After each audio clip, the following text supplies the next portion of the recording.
أفضل الذكر لا إله إلا الله، وأفضل الدعاء الحمد لله.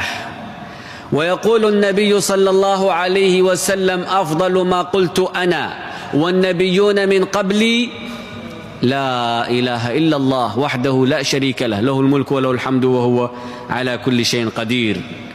ومن فضل لا إله إلا الله أنها تعصم الدماء والأموال. يبقى الإنسان مهدد حتى يقول لا إله إلا الله. أمرت أن أقاتل الناس حتى يقولوا لا إله إلا الله،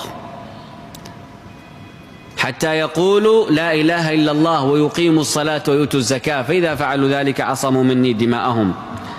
وكذلك حديث البطاقة، يؤتى يوم القيامة برجل له أمثال سجلات الذنوب أمثال جبال تهامة، وليس له من الحسنات إلا قليل، في كفة حسناته قليل، وسيئاته أمثال الجبال من السجلات، كلها سيئات، منكرات وذنوب وسيئات. فيقول الله له: عبدي أظلمتك ملائكتي؟ يقول: لا. عبدي أهذا كل عملك الصالح؟ يقول: إي نعم ربي، هذا كل عملي الصالح. عبدي أهذه الذنوب كلها عملتها؟ أي ربي كلها أنا عملتها. فيقول الله له: عبدي أتذكر أن لك عملا آخر لم تجده؟ يقول: لا.